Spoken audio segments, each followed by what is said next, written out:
Greetings, race fans. Hello, welcome back to the channel for the first of a new video that I've done for a while, let's be perfectly honest.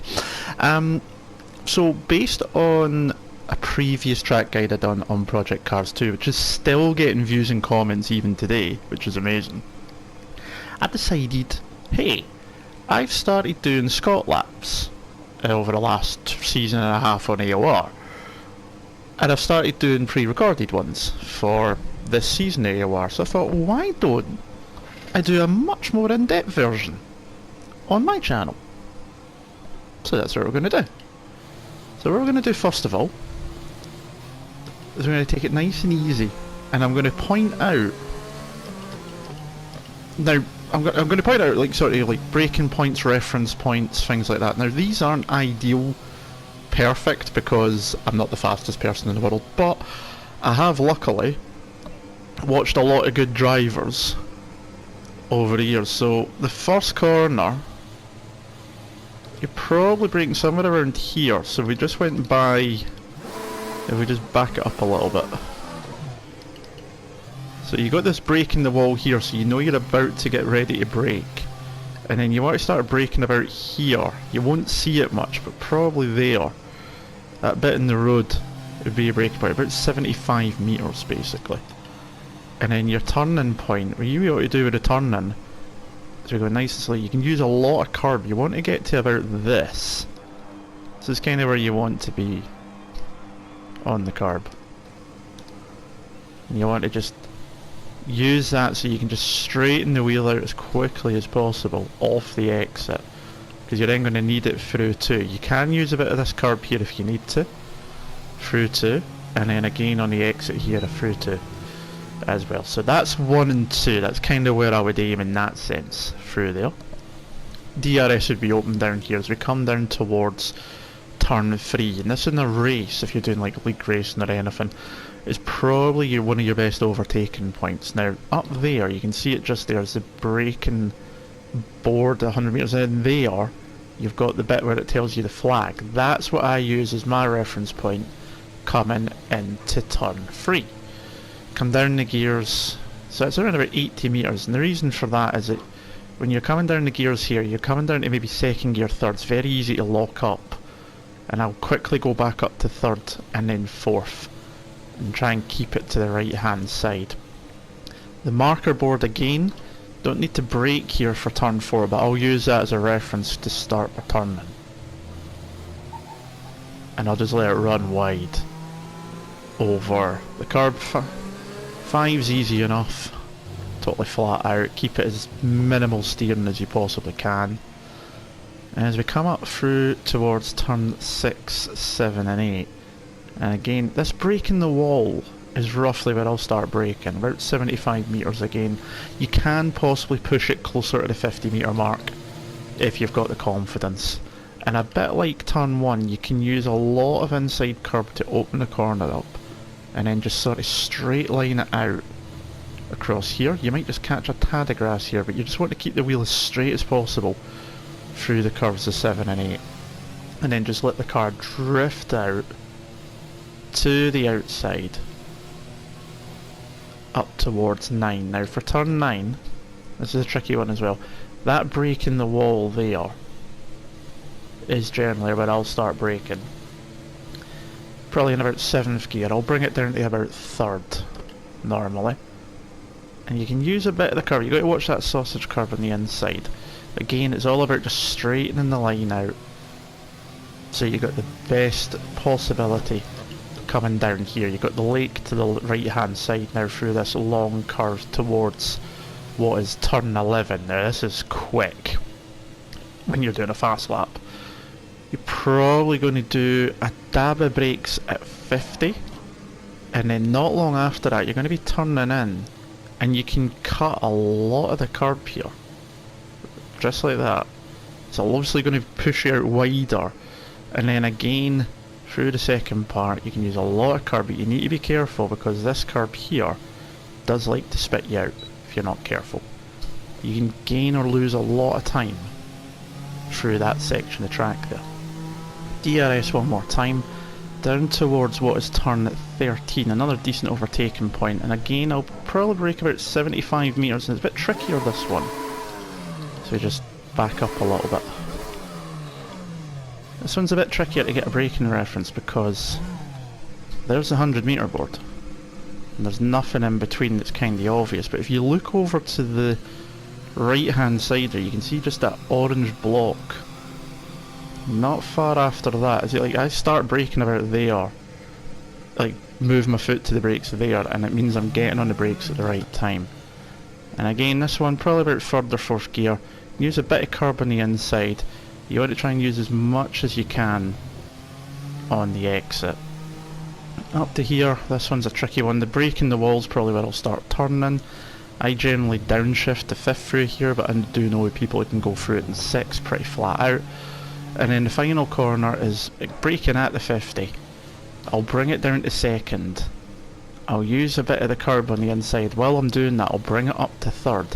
And I won't use the outside curb because I want to get the exit here through the final turn, through turn 16, where you want to just open the wheel up and go. So we'll go a little bit quicker this time.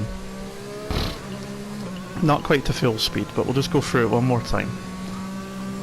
And you can see it in a wee bit more speed. So coming up to here, and I brake about here and just clatter across the curb. Use the outside curb, DRS, all the rest of it. Down towards turn number 3 and braking about there. Down to 2nd quickly and back up to 3rd. Keep away from the outside curb because I want to bring it back to this side to open up turn 4. Bit more flat out here through turn 5, under the trees. Keep it in 7th through here, and I'll brake just before the 50. Turn it in. Use a bit of curb in the exit. You'll notice I'll use more curb when we're going for a lap. Just going to slow it down a little bit here. Then braking the wall down to 3rd. I'll put it back up to 4th normally just to eliminate wheel spin on the exit. And then up through the gears one more time. Brake at 50. Chuck it in to the first part. Chuck it into the second part. Minimalistic steering through the curve, although I've not done that this time. And then brake. Just past that point, clip the curb, use a bit on the exit. Throw it into 14. And then brake just before the 50, it is actually through 15, up to 3rd quickly. And then through the final corner, missed that completely, but let's go for a lap. See what we can do.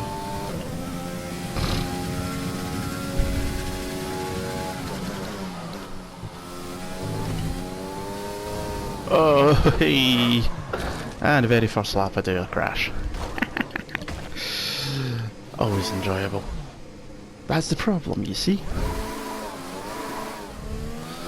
So I skipped ahead after that mistake. They always happen. Let's see what we can do. Now this isn't the quickest, remember. The guys out there are much quicker than me. But if this can give you any idea, if you're struggling around this track or where to pick things up, then that's always going to be good. Ah, too wide through that. We'll ignore the invalidation. We'll just push on.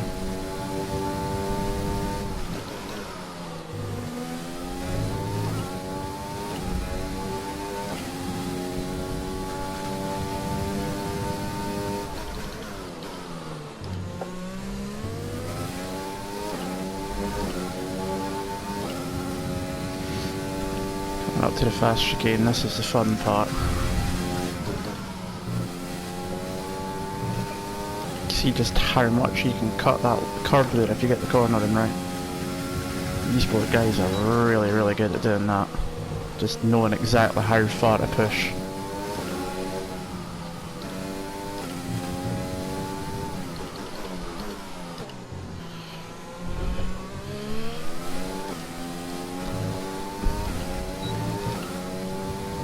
Since we invalidated, we'll go for one more. 21.7, you can see I'm pretty slow in comparison to the best drivers and top tier leagues and everything, but too far wide there for it to sit too.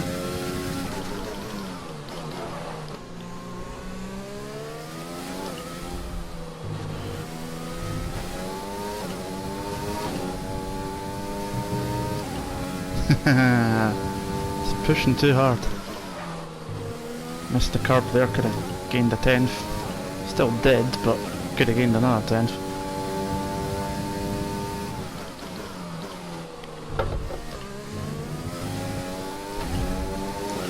Just couldn't quite get out in the power there.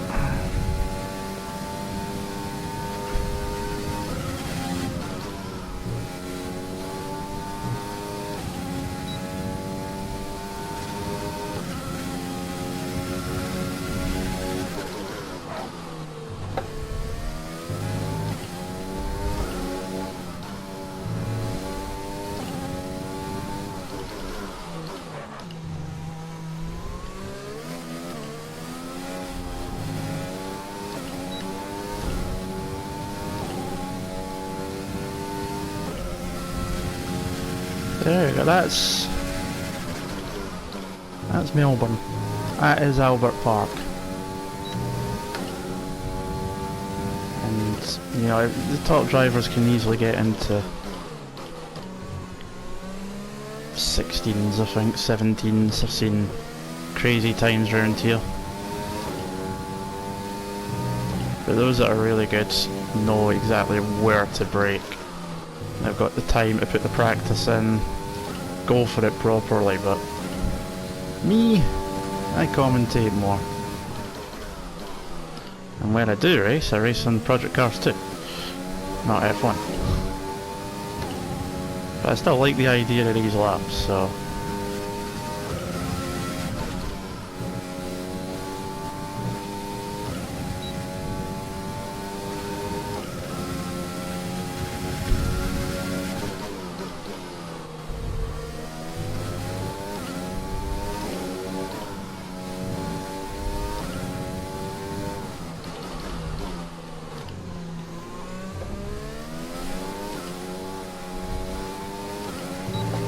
There we go. Better than the 10th and about my best lap, so that'll do. The time last lap was a 1:21.3. You can see it's slow in comparison. I mean, if we have a look at the leaderboard, you'll be able to see kind of top times. There you go. 15.6, although that's a second quicker than anyone, so that might be a cheat, who knows, but a lot of these guys I've seen before doing F1 leagues. Luca, Leroy, Domi, he's a AOR F1 driver, 118.3, so there's you know, that's a pretty decent lap time there. It just shows you how quick some people are. Ayamoto's another one as well, so he's in an 18.4.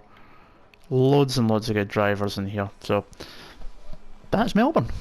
I hope you enjoyed that. If you want to see some more, hit the like button, comment and subscribe. Plan is to do a few of these.